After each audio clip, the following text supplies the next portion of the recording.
మేడారం జాతరకు ఏర్పాట్లు దాదాపు పూర్తయ్యాయి. ఈ నెల 19వ తేదీలోపే మేడారం పనులు పూర్తయ్యే ఛాన్స్ ఉందన్నారు మంత్రి పొంగిలేటి శ్రీనివాసరెడ్డి. మహాజాతరలో ట్రాఫిక్ అంతరాయం కలగకుండా ఏర్పాట్లు చేయాలని కోరారు ఎమ్మెల్సీ మహేష్ కుమార్ గౌడ్. శాసన మండలిలో ప్రశ్నోత్తర సమయంలో మేడారం ఏర్పాట్లపై మంత్రి కోమటిరెడ్డి సమాధానమిచ్చారు. అలాగే లోక్ భవన్లో గవర్నర్ జిష్ణుదేవ్ వర్మను మర్యాదపూర్వకంగా కలిసి మేడారం సమ్మక్క సారలమ్మ జాతరకు ఆహ్వానించారు.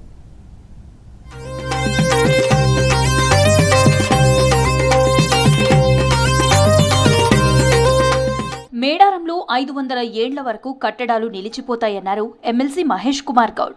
మేడారంలో ట్రాఫిక్ సమస్యపై ముందే ప్లాన్ చేసుకోవాలన్నారు. మేడారంలో వీఐపీలకు కూడా తేదీలు కేటాయించాలన్నారు. తేదీల ప్రకారమే దర్శనం కల్పించాలన్నారు మహేష్ కుమార్ గౌడ్ ప్రశ్నలకు మంత్రి కోమటిరెడ్డి వెంకటరెడ్డి సమాధానమిచ్చారు. మేడారంలో ట్రాఫిక్ సమస్యపై ఇప్పటికే మంత్రి పొంగులేటి శ్రీనివాసరెడ్డి ఏర్పాట్లు చేశారన్నారు మంత్రి కోమటిరెడ్డి. మక్కా సారలమ్మ నా భూతం నా భవిష్యత్. ఈ రాష్ట్ర ప్రభుత్వం దాన్ని ఏ రకంగా తీర్చిదిద్దుతుందంటే అసలు చరిత్రలో 400 ఏళ్ళు 500 ఏళ్ళు కింద కట్టినట్టు కట్టడాలు మనం చూస్తూ ఉన్నాం. ఇది రాబో ఒక 500 సంవత్సరాలకి నిలిచిపోయే విధంగా రాష్ట్ర ప్రభుత్వం దృఢ సంకల్పంతో ఈ కట్టడలను కడతా ఉంది. అధ్యక్ష, ఒక్క వినవి నేను గత 2 సంవత్సరాలకు సారలమ్మకు పోయాను. ట్రాఫిక్ సమస్య అనేది చాలా తీవ్రంగా ఉంటుంది మేడారంలో. ఆ జాతరకు పోయినప్పుడు ఆ ట్రాఫిక్ సమస్యని ఎట్లా అధిగమిస్తారో ముందే ప్రణాళిక సిద్ధం చేసి చేయాలి. అదేవిధంగా వీఐపీలు వచ్చే మూమెంట్ కూడా క్రమబద్ధరించి డేట్స్ పెడితే అది కూడా బాగుంటుంది. ఎందుకంటే అందరూ ఒక్కసారిగా వచ్చి ముఖ్యమంత్రి పోయిన రోజే మంత్రులు ఎమ్మెల్యేలు అని కాకుండా స్లాట్స్ ఇస్తే బాగుంటుంది. సమ్మక్క సారక్క గతంలో 500 ఏళ్ళు ఉండే విధంగా దాన్ని చేస్తున్నందుకు వారిని అభినందిస్తూ 500 సంవత్సరాలు మంచిగా పాత గిద్దాన్ని ఎక్కడ డిస్టర్బ్ చేయకుండా చేస్తున్న ప్లాన్స్ అన్నీ చూడడం జరిగింది. ఆయన అభినందిస్తూ ట్రాఫిక్ సంబంధించి మా అధ్యక్షురాలు చెప్పినట్టు మా మంత్రి గారిని కూడా ఇన్ఛార్జ్ మినిస్టర్గా, అలాగే ఆ జిల్లా చెందిన అక్కడ శాసనసభ్యురాలు ఎండోమెంట్ మినిస్టర్ సీతక్క గారు, అలాగే మన సురేఖ గారు మీరు చర్చించుకొని లేఖ రాయండి. తప్పకుండా మా నేషనల్ హైవే డిపార్ట్మెంట్కి వెళ్ళి పీడీ గారికి చెప్పించి టోల్ గేటు ఆ 3 days వరకు టోల్ గేట్ తీసేసి ఏంటంటే ట్రాఫిక్ జామ్ లేకుండా ఉంటుందని చెప్పి మేడారంలో శాశ్వత నిర్మాణాలను ఏర్పాటు చేస్తున్నామన్నారు మంత్రి పొంగులేటి శ్రీనివాసరెడ్డి. మేడారంలో రైట్ టైంలోనే పనులు పూర్తి చేస్తామన్నారు. ఈ నెల 19 లోపే మేడారంలో పనులు పూర్తయ్యే ఛాన్స్ ఉందన్నారు. మేడారంలో 200 ఏళ్ల వరకు నిలిచేలా నిర్మాణాలు చేపడుతున్నామన్నారు మంత్రి. మేడారంలో సాంప్రదాయం ప్రకారమే వైదిక చిహ్నాలు ఏర్పాటు చేశామన్నారు. దీనిపై కొందరు రాజకీయం చేస్తున్నారన్నారు. మేడారంలో వైదిక చిహ్నాలు ఆదివాసీల ఆచారాల ప్రకారమే ఉన్నాయన్నారు. మేడారం చుట్టుపక్కల ప్రాంతాలు ఆలయాలను అభివృద్ధి చేస్తామన్నారు మంత్రి పొంగులేటి. కనీసం ఒక 200 సంవత్సరాలైనా చిరస్థాయిగా ఆదివాసులే కాకుండా ఈ కోట్లాది మంది దేశంలో ఉండే భక్తులు మెచ్చుకునే విధంగా ఏదైతే గతంలో కేంద్ర ప్రభుత్వం మేము అద్భుతంగా కుంభమేళా చేశారని చెప్పారు అధ్యక్ష, దానిని మరిపించే విధంగా ఇక్కడ ఈ మేడారంలో ఈ సమ్మక్క సారలమ్మకు సంబంధించిన కార్యక్రమాన్ని ఏర్పాటు చేయాలని గౌరవ ముఖ్యమంత్రి రేవంత్ రెడ్డి గారి ఆలోచనలకి ఈ ప్రభుత్వం ఆలోచనలకి అనుగుణంగా రాతి కట్టడాలతో దీన్ని అద్భుతంగా తీర్చిదిద్దే దాని కార్యక్రమాన్ని మేడారంలో వైదిక చిహ్నాలపై కొందరి నుంచి అభ్యంతరాలపై ప్రభుత్వం ఆలోచించాలన్నారు ఎమ్మెల్సీ కవిత.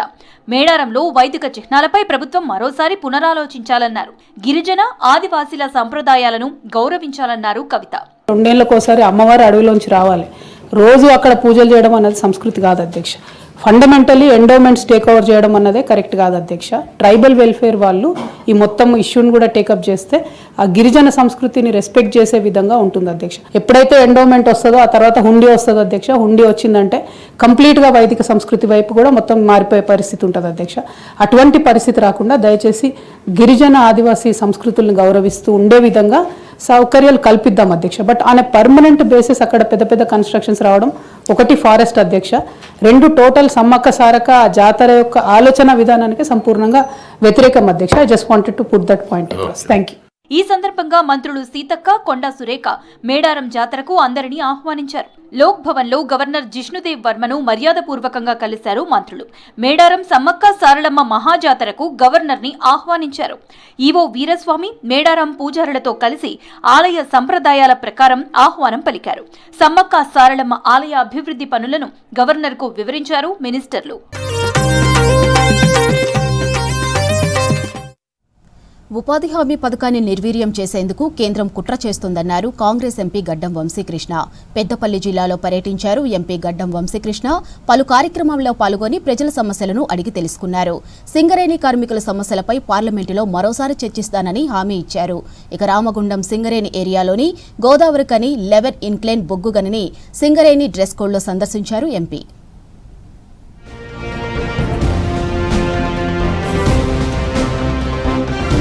కార్మికుల సొంతింటి కల నెరవేరేలా ప్రభుత్వంపై ఒత్తిడి తీసుకువస్తానన్నారు పెద్దపల్లి ఎంపీ గడ్డం వంశీకృష్ణ. పెద్దపల్లి జిల్లా రామగుండం సింగరేణి ఏరియాలోని గోదావరి కని 11 ఇన్క్లైన్ బొగ్గు గనిని సింగరేణి డ్రెస్ కోడ్లో సందర్శించారు ఎంపీ. అండర్ గ్రౌండ్లోని పరిస్థలాలను పరిశీలించారు. గని ఆవరణలోని దుర్గాదేవి ఆలయంలో ప్రత్యేక పూజలు చేశారు. సింగరేణి కార్మికుల రక్షణే ధ్యేయంగా సేఫ్ అండ్ సేఫ్టీ పాటించాలని సింగరేణి అధికారులకు సూచించారు ఎంపీ వంశీకృష్ణ.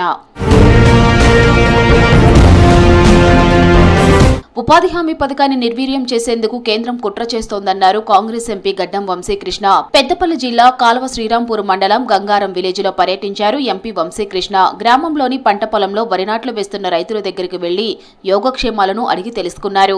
పొలం ఒడ్డునే రైతులతో కూర్చొని టిఫిన్ బాక్సుల్లోని సద్దన్నం తిన్నారు. అక్కడే రైతుల సమస్యలను అడిగి తెలుసుకున్నారు.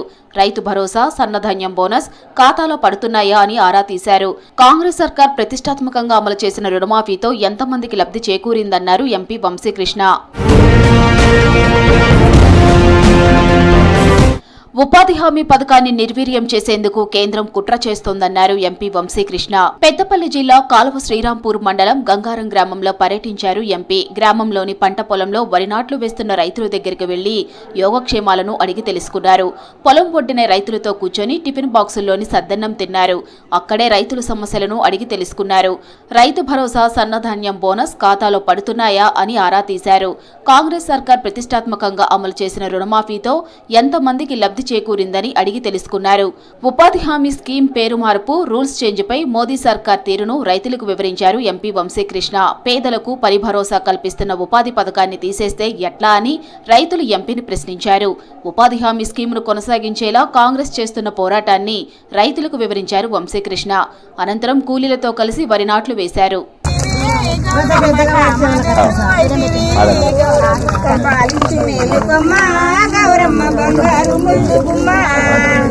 భారతీ సతివాయి బ్రహ్మ కిల్లాలు వై పార్వతీ సతివాయి పరమేశ్వరాలు వై లక్ష్మీవాయి.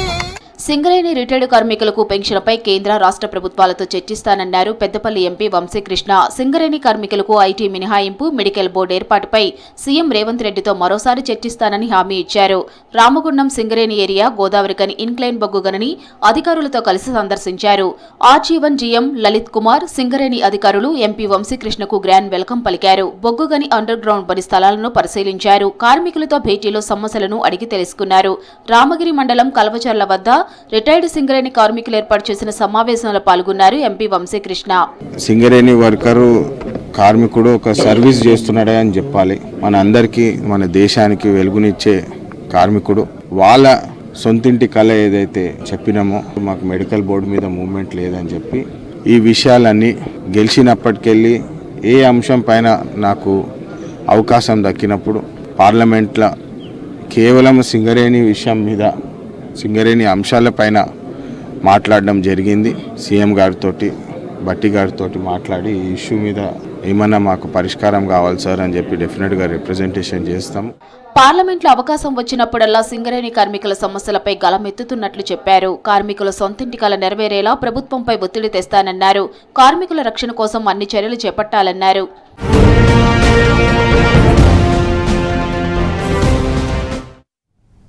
సంగారెడ్డి జిల్లా మొగడంపల్లి మండల్ ఉప్పర్పల్లి తండాలో 31వ ఏడు మోతీమాత జాతర వైభవంగా జరుగుతోంది. 3 రోజుల పాటు గిరిజనుల ఆరాధ్య దైవాన్ని భక్తి శ్రద్ధలతో జరుపుకుంటున్నారు. 50 ఏళ్ల క్రితం విషజ్వరాలు, అంటువ్యాధులతో తండావాసులు చనిపోతున్న తరుణంలో మోతీమాత వారి వద్దకు వెళ్లి వ్యాధులపై చైతన్యపరిచి ఆదుకుందని చెబుతారు. వారి సేవలో ఉన్నప్పుడు మోతీమాత మరణించిందని, అప్పుడు ఆమె సమాధి వద్ద గుడి కట్టి ప్రతి ఏటా పూజలు నిర్వహిస్తున్నామని గిరిజనులు చెబుతున్నారు. ఈ జాతరకు తెలంగాణ, ఆంధ్ర, కర్ణాటక, మహారాష్ట్రాల నుంచి భక్తులు తరలివచ్చి అమ్మవారికి మొక్కులు చెల్లించుకుంటున్నారు. ఈ జాతరకు మన రాష్ట్ర మూల నుంచి వచ్చి ప్రతి ఒక్కరూ ఇక్కడ వచ్చి పూజ చేసుకుంటూ తమ కోరికలను తీర్చుకుంటూ ఉంటారు.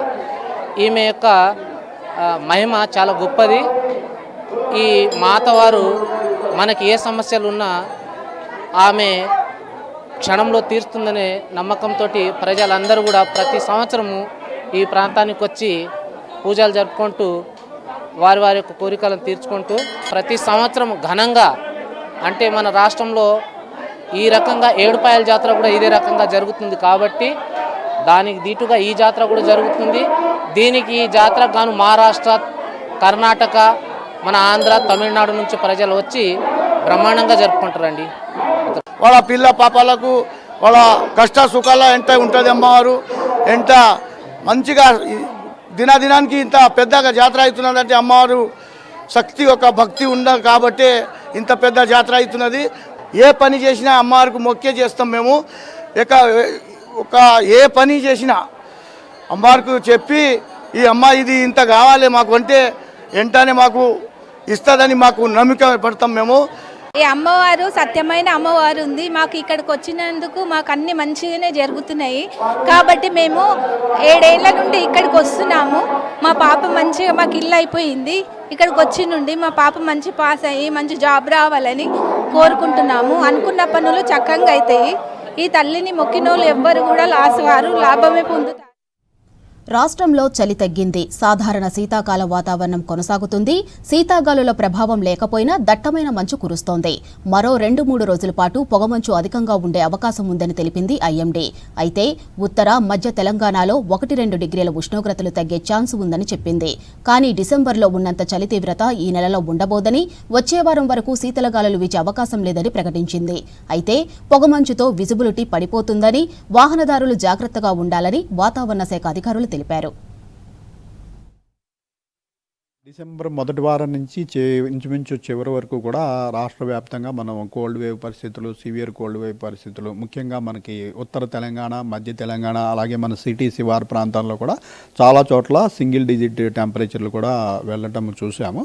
అయితే తర్వాత మనకి గత 3-4 రోజుల నుంచి విండ్ ప్యాటర్న్ కొంచెం చేంజ్ అయ్యి మనకి ఇటు తూర్పు నుంచి ఆగ్నేయ దిశ నుంచి తేమగాళ్ళు ప్రవేశించడం వల్ల మనకి ఈ టెంపరేచర్లు అనేవి ఏంటంటే తేమ ఎక్కువ ఉన్నప్పుడు టెంపరేచర్లు పెరుగుతాయి.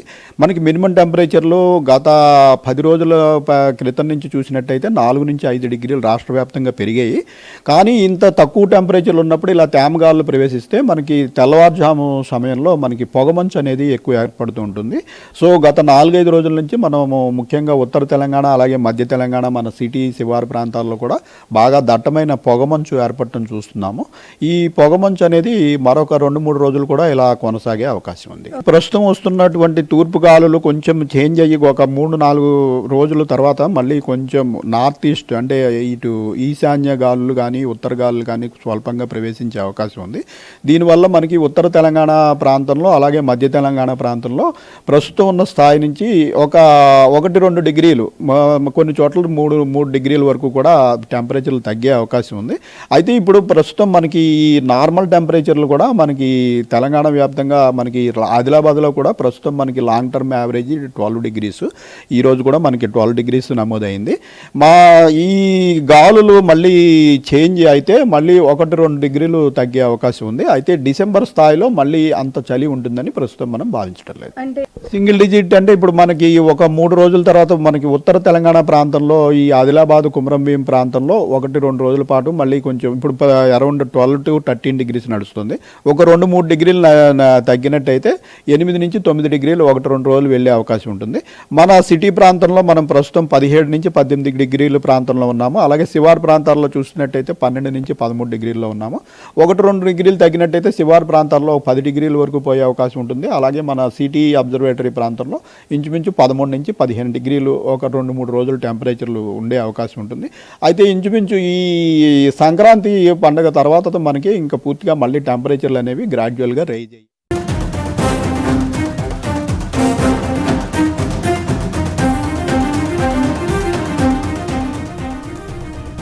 ఏపీ కోనసీమలో గ్యాస్ లీకేజ్ కలకలం రేపింది.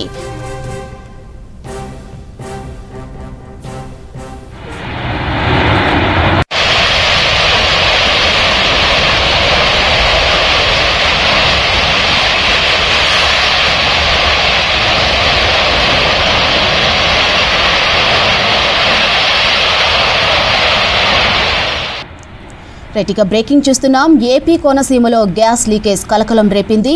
రాజోలు నియోజకవర్గం మలికిపురం మండలం ఇరుసుమండ గ్రామంలో ఓఎన్జీసీ బావి నుంచి భారీగా గ్యాస్ లీకేజ్ అయింది. బ్లో అవుట్ తరహాలో 100 అడుగుల వరకు గ్యాస్ ఎగిసిపడుతుంది.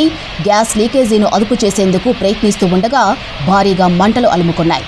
మంటలను అదుపు చేసేందుకు ప్రయత్నిస్తున్నారు ఓఎన్జీసీ సిబ్బంది. మధ్యాహ్నం ఓఎన్జీసీ బావి దగ్గర పేలుడు నిర్వహించిన క్రమంలో గ్యాస్ పైప్ లైన్ నుంచి లీకేజీ సంభవించినట్లు గుర్తించారు. భారీగా గ్యాస్ బయటకు రావడం గ్రామంలోకి వ్యాపించడంతో ఆందోళన చెందుతున్నారు స్థానికులు.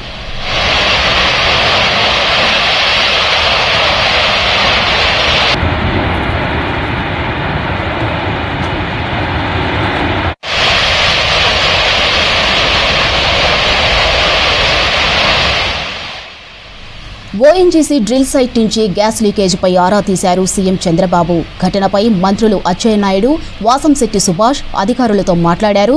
తాము ఇప్పటికే అధికారులతో మాట్లాడామని, సహాయ చర్యలను ముమ్మరం చేయించామని చెప్పారు. గ్రామస్తులకు ఎలాంటి ఇబ్బంది తలెత్తకుండా చూడాలని, సురక్షిత ప్రాంతాలకు తరలించాలని అధికారులను ఆదేశించారు సీఎం. మంటలు వెంటనే అదుపులోకి వచ్చేలా చూడాలని చెప్పారు. పరిస్థితిపై తనకు ఎప్పటికప్పుడు సమాచారం అందించాలని సూచించారు.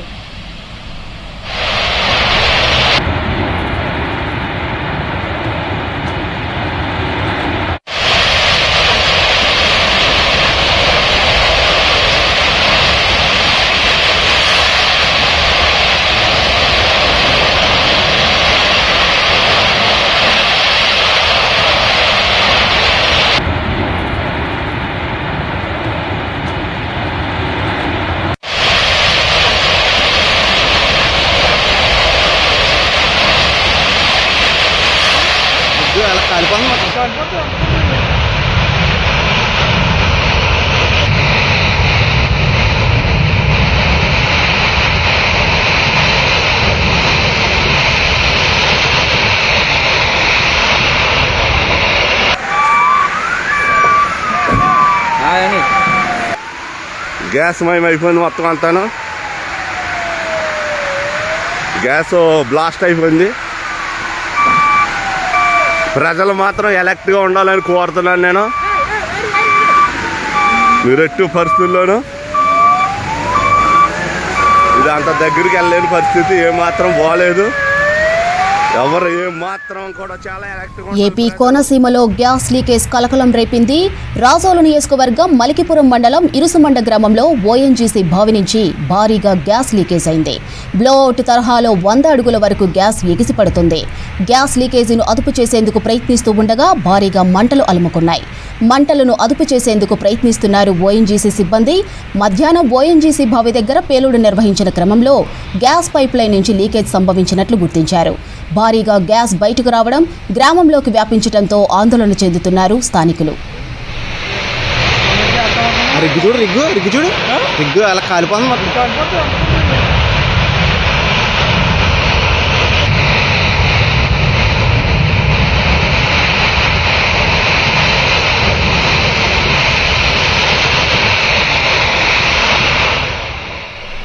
ఓఎన్జీసీ డ్రిల్ సైట్ నుంచి గ్యాస్ లీకేజీపై ఆరా తీశారు సీఎం చంద్రబాబు. ఘటనపై మంత్రులు అచ్చెన్నాయుడు, వాసంశెట్టి సుభాష్ అధికారులతో మాట్లాడారు. తాము ఇప్పటికే అధికారులతో మాట్లాడామని, సహాయక చర్యలను ముమ్మరం చేయించామని చెప్పారు. గ్రామస్తులకు ఎలాంటి ఇబ్బంది తలెత్తకుండా చూడాలని, సురక్షిత ప్రాంతాలకు తరలించాలని అధికారులను ఆదేశించారు సీఎం. మంటలు వెంటనే అదుపులోకి వచ్చేలా చూడాలని చెప్పారు. పరిస్థితిపై తనకు ఎప్పటికప్పుడు సమాచారం అందించాలని సూచించారు.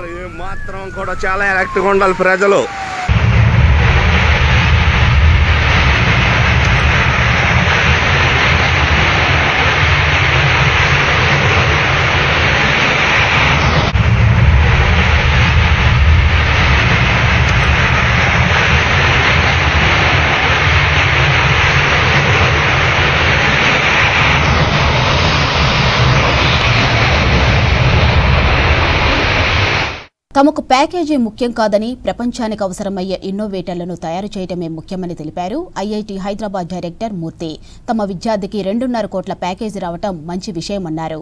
గతంలోనూ భారీ మొత్తంలో ప్యాకేజీలు వచ్చాయన్నారు. కంప్యూటర్ సైన్స్ విద్యార్థి ఎడ్వర్డ్ ఇప్పటి వరకు అందరికంటే ఎక్కువ ప్యాకేజీ సాధించారని చెప్పారు. ఇంటర్న్షిప్లో మంచి ప్రాజెక్ట్ చేసి చూపి అత్యధిక ప్యాకేజీ సాధించామన్నారు. ఇక ప్యాకేజీలు కాకుండా 300కు పైగా స్టార్టప్స్తో ఎందరో విద్యార్థులు ప్రతిభ కనబర్చారన్న డైరెక్టర్ మూర్తితో శ్రీధర్ ఫేస్ టు ఫేస్.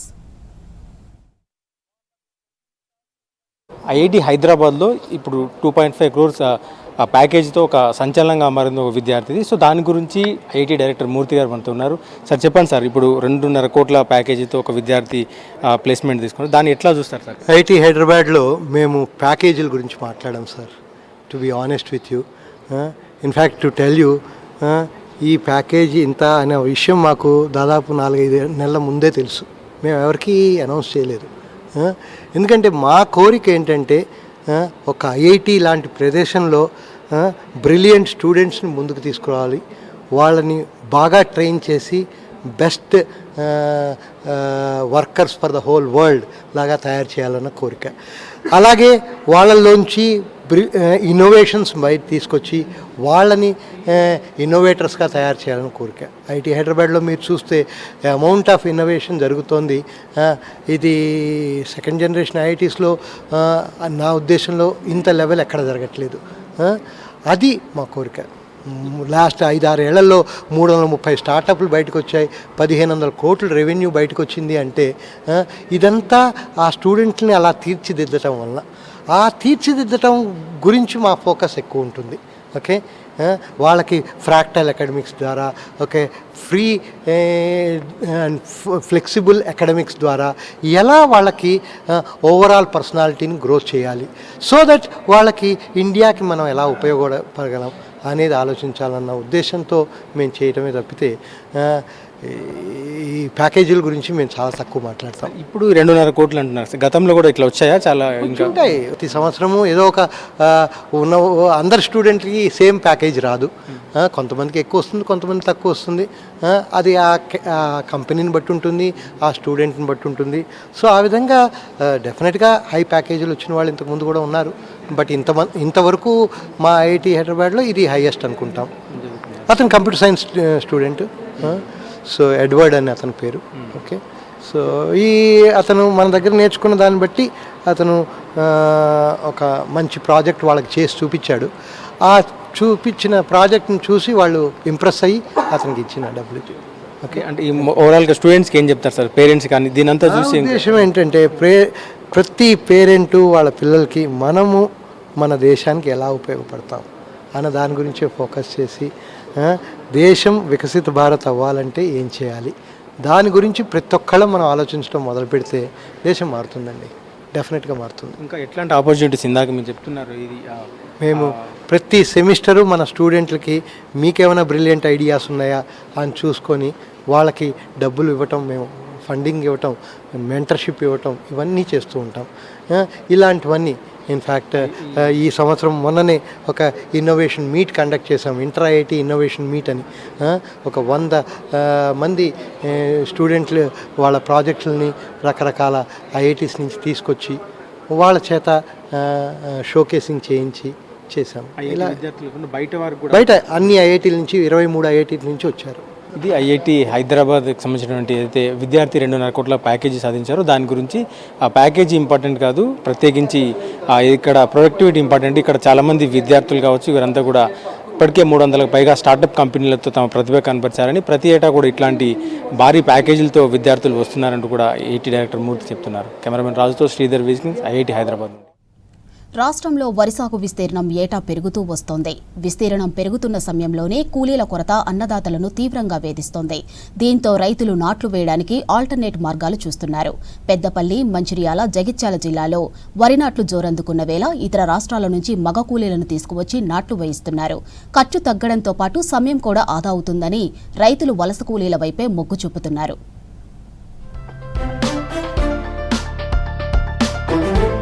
తెలంగాణలో యాసంగి వరి నాట్లు జోరందుకున్నాయి. ఈ నేపథ్యంలోనే కూలీల కొరత రైతులను వేధిస్తోంది. గ్రామాల్లో ఎంత తిరిగినా సరే సకాలంలో కూలీ మనుషులు దొరకట్లేదు. ఒకవేళ దొరికినా వారంతా పొలం దగ్గరకు వచ్చేదాకా నమ్మకం లేని పరిస్థితి. ఫలితంగా వరి నాట్లు ఆలస్యమైతే దిగుబడి తగ్గే అవకాశం ఎక్కువగా ఉంటుంది. కూలీల కొరతతో విసిగి వేశారన్న రైతులు గత 4 ఏళ్లుగా ఇతర రాష్ట్రాల నుంచి కూలీలను రప్పించి నాట్లు వేయిస్తున్నారు. బీహార్, యూపీ, జార్ఖండ్, అసోం, పశ్చిమ బెంగాల్ నుంచి వచ్చిన మగ కూలీలు తమదైన పనితీరుతో దూసుకెళ్తున్నారు. వలస కూలీల కష్టాన్ని మెచ్చిన కర్షకులు గుత్తా లెక్కన వారికే పనిని అప్పగిస్తున్నారు. పంట మంచిగా వచ్చింది, వీళ్ళు వేసిన ఫసలు మాకు కర్రలు ఎత్తారు, మంచిగా ఒక్క తిరాకే నాటుతారు. నాటు కూడా ఇక్కడ మన లోకల్ వాళ్ళ కన్నా మంచిగా ఎత్తారు నాటు దిగుబడి మంచిగా వస్తుంది. ఇప్పుడు ఈ రోజులలో మాత్రం అనుకున్నట్టుగా అందుబాటులో ఉండి నాట్లు మంచిగా ఎత్తారు. ఒకవేళ రైతులకు మాత్రం వీళ్ళు బీహార్ వాళ్ళు రాకపోతే మాత్రం బాగా ఇబ్బందులు ఈ నాట్లకు మాత్రం. వ్యవసాయంలో యాంత్రీకరణ పెరిగిపోవడంతో వ్యవసాయ కూలీలకు పనులు లేక చాలా మంది సమీప పట్టణాల్లో ఏదో ఒక పని చూసుకుంటున్నారు. వ్యవసాయం చేసే రైతులు స్థానిక రైతు కూలీలను కేవలం ఖరీఫ్, రబీలో నాట్లు వేయడానికి మాత్రమే పిలుస్తున్నారు. ఆ తర్వాత దాదాపు 9 నెలల వరకు ఎలాంటి పనులు ఉండటం లేదు. గతంలో వ్యవసాయంలో దుక్కి దున్నడం నుంచి ధాన్యం చేతికొచ్చే వరకు వ్యవసాయ కూలీలకు పనులు దొరికేవి. ఇప్పుడు అలాంటి పరిస్థితి లేదు. దీంతో చాలా మంది రైతు కూలీలు ఇతర పనులకు వెళ్తున్నారు. బీహార్ వాళ్ళు వచ్చి రోజు పొద్దున 6 గంటలకు వచ్చి సాయంత్రం 6 గంటల దాకా వాళ్ళే నారు విక్కుని నాటేస్తారు. అదే మన కూలీలు అయితే 10 గంటలకు వచ్చి 4 గంగా 5 గంగానే వెళ్ళిపోతారు. మనకు చాలా ఇబ్బంది ఉండే. ఈ బీహార్ వాళ్ళు కాబట్టి ఇబ్బందికరం లేకుండా అయిపోయింది, సులువుగా పని అవుతుంది. రైతులు చాలా దీనికి సంతోషంగా ఉంది. ఒడిశా, బీహార్, ఉత్తరప్రదేశ్, మధ్యప్రదేశ్ నుంచి తెలంగాణకు కూలీలు వస్తున్నారు. వీరంతా ఎక్కువగా భవన నిర్మాణాలు, ఇటుక బట్టీల్లో పనులు చేస్తున్నారు. కానీ ఇటీవల వీరు వ్యవసాయ కూలీలుగా దర్శనమిస్తున్నారు. ముఖ్యంగా మగ కూలీలు నాట్లు వేస్తున్నారు. 10 మంది ఒక జట్టుగా ఏర్పడి ఎకరాలు గుత్తకు తీసుకొని ఒకే రోజు దాదాపు 3 ఎకరాల వరకు నాట్లు వేస్తున్నారు. దీంతో వీరికి రోజుకు 1200 నుంచి 1500 దాకా కూలీ పడుతోంది. ఎకరాకు 5000 రూపాయలు తీసుకుంటూ గంపగుత్తగా పనులు చేస్తున్నారు. వరి నారు, మందులు చల్లటం కూడా వారే పనులు చేయడంతో రైతులకు కొంత భారం తగ్గుతోంది. పనులు స్పీడ్గా అవుతూ ఉండటంతో రైతులు ఇతర రాష్ట్రాల కూలీలపై ఇంట్రెస్ట్ చూపుతున్నారు. వాళ్ళే నారు విక్కుతారు, పొద్దున 6 గంటలకు వచ్చి సాయంత్రం 6 గంటలకు వేస్తారు. వాళ్ళే మందు చల్లుతారు, వాళ్ళే నాటేసుకుంటారు, వెళ్తారు. మన ఓన్లీ దున్నిస్తే వాళ్ళే వేస్తారు. ఇక మన వాళ్ళు రావాలంటే అత్త టైం రాక వచ్చే తెలియదు, రాకపోవడం తెలియదు. అట్లా నాట్లు బాగా లేట్ అవుతున్నాయి, వరి ఖరాబ్ అవుతుంది. కాబట్టి వీళ్ళు చేయబట్టి మనకు చాలా సులభంగా నాట్లు అయిపోతున్నాయి. విజయవంతంగా రైతులు సంతోషంగా ఉంటున్నారు. మాకు నారేసుడు, మంజల్లుడు అన్నీ వాళ్ళే. మళ్ళీ చాలా బాగుంది వాళ్ళతోటి, ఏ ఇబ్బంది లేదు మాకు. లోకల్ వాళ్ళు 10ంటికి వస్తారు, 4:30 5 అంటే వెళ్ళిపోతారు. మళ్ళీ వాళ్ళు చేనులకు వచ్చేరాక నమ్మకం లేదు, మన ఇంటింటికి తిరగాలి. వీళ్ళకి అట్లేం లేదు, మనకు అమౌంట్ ఇచ్చినామంటే వాళ్ళు వస్తారు, చేసుకొని పోతారు అంతే. అనుకున్న టైంకి నాట్లు పడాలి కాబట్టి తప్పని స్థితిలో రైతులు డబ్బులు ఎక్కువైనా మేల్ లేబర్తో నాట్లు వేయిస్తున్నట్లు పలువురు చెబుతున్నారు.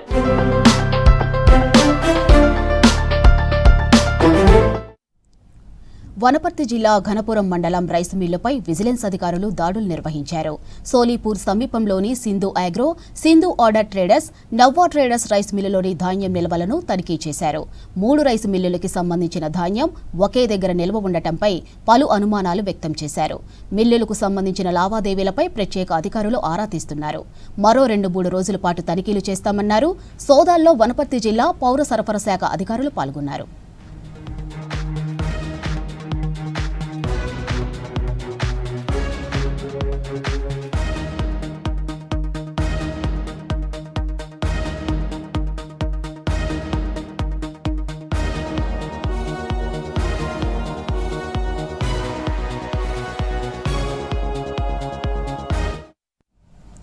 ఉమ్మడి ఆదిలాబాద్ జిల్లాలో మున్సిపల్ ఓటర్ల జాబితా తప్పుల తడకగా మారింది. ఒక వార్డులోని ఓటర్ల జాబితాలో మరొక వార్డు ఓటర్లను చేర్చారు. ఆదిలాబాద్, నిర్మల్, ఖానాపూర్, బైన్సా మున్సిపాలిటీలో ఇలాంటి తప్పిదాలు భారీగా జరిగాయని అధికారులకు ఫిర్యాదులు అందాయి. వందల సంఖ్యలో బాధితులు అధికారులకు ఫిర్యాదులు చేస్తున్నారు. తప్పులు సవరించాలని డిమాండ్ చేస్తున్నారు.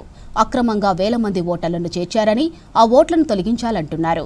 ఇక దీనిపై మరిన్ని వివరాలు అంజయ్య అందిస్తారు.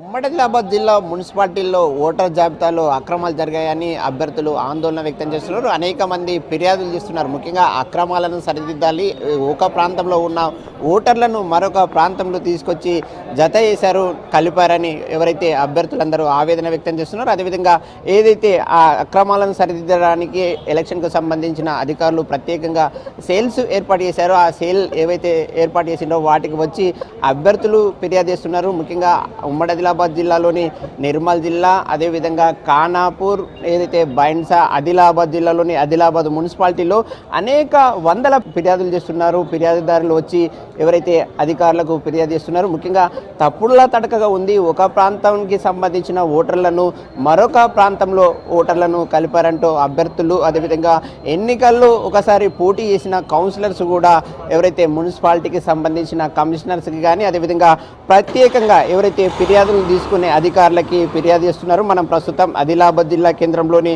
మున్సిపాలిటీలో ఉన్నాం. ఇక్కడ కూడా అభ్యర్థులు అదేవిధంగా మాజీ కౌన్సిలర్స్ అందరూ వచ్చి ఫిర్యాదు చేస్తున్నారు. అయితే ఈ సందర్భంగా అక్రమాలు జరిగాయా, ఏ విధంగా ఏం జరిగింది అనే అంశంపై మనతో మాట్లాడడానికి ఆదిలాబాద్ మున్సిపల్ కమిషనర్ రాజు ఉన్నారు. వారిని తెలుసుకుందాం. సార్, అనేక ఫిర్యాదులు అందుతున్నాయి, ఎందుకు? ఈ మున్సిపల్ ఎలక్షన్ ఓటర్ రూల్ ప్రకారం ఈ స్టేట్ ఎలక్షన్ కమిషన్ ఆదేశాల మేరకు వాళ్ళు ఇచ్చిన టీపోల్లోనే మేము డౌన్లోడ్ చేయడం జరిగింది. వాళ్ళ సూచన మేరకు ఏ హౌస్ నెంబర్ ఏ వార్డు ఉంటే ఆ వార్డులో మెర్జ్ చేయమని చెప్పడం జరిగింది. దానికి అనుకూలంగానే మేము అలా చేయడం జరిగింది. దానివల్ల కొద్దిగా అక్కడే వాడు ఇక్కడ జంప్ అయినాయి. దాన్ని కూడా వాళ్ళ ఫిర్యాదు తీసుకొని మేము రెక్టిఫై చేస్తున్నాము. దాదాపు నేటి వరకు 102 ఫిర్యాదులు వచ్చి అందులోకి 46 ఫిర్యాదులు అది సాల్వ్ చేయడం జరిగింది. మిగతా కూడా ఈరోజు సాల్వ్ చేసి మేము 10th వరకల్లా అక్యురేట్ ఎవరికి ఎలాంటి అభ్యంతరం లేకుండా మేము వాళ్ళకు కంప్లీట్ షేప్లో ఎలాంటి అభ్యంతరం లేకుండా ఓటేసి రెడీ చేసి ఇచ్చేస్తాం. ఏ ప్రాతిపదికన ఓటర్ల జాబితాను ఒక ప్రాంతానికి సంబంధించిన ఒక వార్డుకు సంబంధించిన వార్డుల్లో మరొక వార్డును కలిపారని అభ్యర్థులు కానీ మాజీ కౌన్సిలర్స్ ప్రశ్నిస్తున్నారు. మీరేం సమాధానం చెప్తారు? వాళ్ళు మాజీ కౌన్సిలర్స్ కానీ పార్టీ నాయకులు కానీ గతంలో ఏ వార్డు ఉందో ఆ వార్డులో ఉంచాలని చెప్పడం జరిగింది. మేము కూడా మా ప్రకారం కూడా అదే చేస్తాం. కాకపోతే హౌస్ నెంబర్ ప్రకారం చేసే ప్రకారం తీసుకుంటే ఒక వేరే వార్డుకు జంప్ అయింది. దాన్ని మేము సరి చేసి వాళ్లకు మనకి ఎలాగ గతంలో ఎలా ఉన్నో అలాగనే మేము ఎలాంటి అభ్యంతరం లేకుండా మేము సరి చేస్తాము. అంటే మీరు చెప్తున్న ఏవైతే నిన్నటి వరకు వచ్చిన ఫిర్యాదుల ప్రకారం చూస్తుంటే ఒక ఆదిలాబాద్ జిల్లా ఆదిలాబాద్ మున్సిపాలిటీలో 49 వార్డులు ఉన్నాయి. 49 వార్డుల్లో కూడా ఇదే విధమైన ఫిర్యాదులు ఉన్నాయి. ఎట్లా చూడాలి? మేము ప్రతి వార్డుకు వార్డు ఆఫీసులు పంపించే వాళ్ళ ఫిర్యాదులు మేము పరిగణ తీసుకొని వాళ్ళు ఏవేవి మనకు ఫిర్యాదులు రేజ్ చేస్తారో దాన్ని పట్టుకొని concern ward officer bill collector ఫీల్డ్కి వెళ్ళేసి వాళ్ళ ఎపిక్ కార్డు చూసుకొని వాళ్ళ ఇంత గతంలో ఎక్కడ ఉంటే వాళ్ళ ఎపిక్ కార్డు నంబర్ ఎక్కడ ఉంది ప్రూఫ్ తీసుకొని వాళ్ళని యథావిధిగా మేము చేస్తున్నాం. అంటే కంప్యూటర్ ముందు కూర్చొని ఈ జాబితాలో మార్పులు చేర్పులు చేశారని అభ్యర్థులు అదేవిధంగా మాజీ కౌన్సిలర్లు ఆరోపిస్తున్నారు. మీరేమంటారు? అంత పొరపాటు. మేము ఖచ్చితంగా మా వార్డు ఆఫీసర్ బిల్ కలెక్టర్ ఫీల్డ్కి వెళ్ళి వాళ్ళ నుంచి ఎపిక్ కార్డు తీసుకొని ఎన్ని ఎవిడెన్స్ లేదు, మేము అట్లా చేయడం లేదు. కంప్యూటర్ ముందు కూర్చుంటే రేపు పొద్దున కూడా ఇబ్బంది ఏర్పడుతుంది. అది లేకుండా ఎందుకంటే ఈ స్టేట్ ఎలక్షన్ కమిషన్ ఆదేశం కాబట్టి చాలా స్ట్రిక్ట్ ఉంటుంది కాబట్టి మేము ఫీల్డ్ లెవెల్కి వెళ్ళేసి ఫీల్డ్లో వార్డు ఆఫీసర్ని ఎంక్వైరీ రిపోర్ట్ ప్రకారం మేము చేయడం జరుగుతుంది. అంటే ప్రధానంగా శాంతి నగర్కి సంబంధించిన రవీంద్ర నగర్కు సంబంధించిన ఓటర్ జాబితాలో మావలకు సంబంధించిన ఓటర్లు ఎట్లా ఉంటారని ప్రశ్నిస్తున్నారు. అది మా ఓటర్ నుంచి రాసే టీపోల్ నుంచి రావడం జరిగింది. టీపోల్ నుంచి మేము డౌన్లోడ్ చేసుకుని దానివల్ల ఇట్లా పొరపాటు జరిగినాయి. అయినా దాని గురించి మా ప్రయత్నం మేము చేస్తున్నాము. ఇక ఈ 10th వరకల్లా మేము ఫైనల్ పబ్లిక్ చేస్తాము. ఎలాంటి అవకతవకలు లేకుండా ఎలాంటి ఫిర్యాదు రాకుండా ప్రతి ఒక్క సాటిస్ఫైడ్గా మేము దానికి చర్యలు తీసుకుంటాం. ఇది ఎవరైతే మున్సిపల్ కమిషనర్ చెప్తున్నమాట. ముఖ్యంగా అనేక తప్పిదాలు అదేవిధంగా ఏవైతే ఒక ప్రాంతానికి సంబంధించిన ఓటర్ జాబితాలో మరొక ప్రాంతానికి సంబంధించిన ఎవరైతే ఓటర్ల జాబితా చేరిందని తమకు అనేక ఫిర్యాదులు అందాయని అభ్యర్థులు అదేవిధంగా పార్టీకి సంబంధించిన నాయకులు ఫిర్యాదు చేస్తున్నారు. ముఖ్యంగా లిఖిత పూర్వకంగా ఫిర్యాదు చేస్తున్నారు. వాటన్నిటిని కూడా పరిగణలోకి తీసుకుంటాం. అదేవిధంగా ఈ నెల 10న ఏదైతే తుది ఓటర్ల జాబితాను ప్రచురించే జాబితాలో తప్పులు లేకుండా ఓటర్ల జాబితాను ప్రకటిస్తామని అధికారులు చెప్తున్నారు. కెమెరామెన్ విఠల్తో అంజయ్య, V6 న్యూస్, ఆదిలాబాద్ జిల్లా.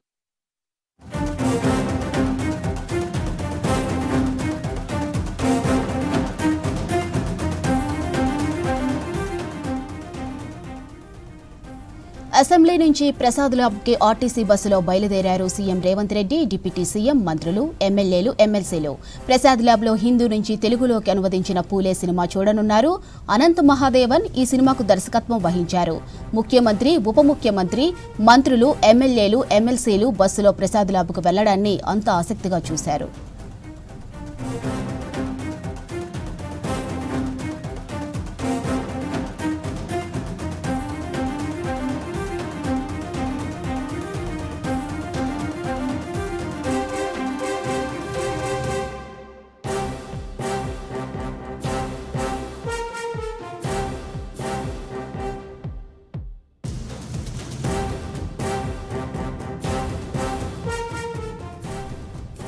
అసెంబ్లీ నుంచి ప్రసాద్ ల్యాబ్కి ఆర్టీసీ బస్సులో బయలుదేరారు CM Revanth Reddy, deputy CM, మంత్రులు, ఎమ్మెల్యేలు, ఎమ్మెల్సీలు. ప్రసాద్ ల్యాబ్లో హిందీ నుంచి తెలుగులోకి అనువదించిన పూలే సినిమా చూడనున్నారు. అనంత్ మహాదేవన్ ఈ సినిమాకు దర్శకత్వం వహించారు. ముఖ్యమంత్రి, ఉప ముఖ్యమంత్రి, మంత్రులు, ఎమ్మెల్యేలు, ఎమ్మెల్సీలు బస్సులో ప్రసాద్ ల్యాబ్కు వెళ్లడాన్ని అంత ఆసక్తిగా చూశారు.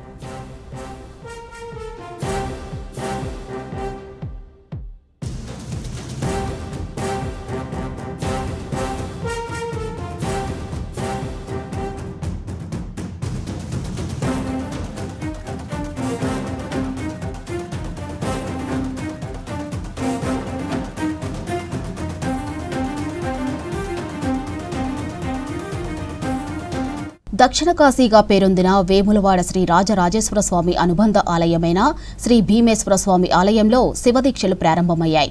దాదాపు 300 మంది శివభక్తులు శివుడి మాలాధారణ చేశారు. మహాశివరాత్రి పర్వదినం రోజున లింగోద్భవ సమయంలో మాల విరమణ చేయనున్నారు స్వాములు. 35 ఏళ్లుగా ఏటా మాల ధరించడం ఆనవాయితీగా వస్తుందన్నారు.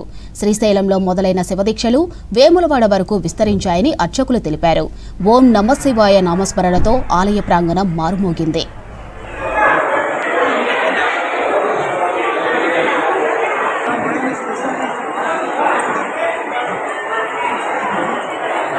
ఒక నిమిషం ఇది చూడండి అయ్యగారు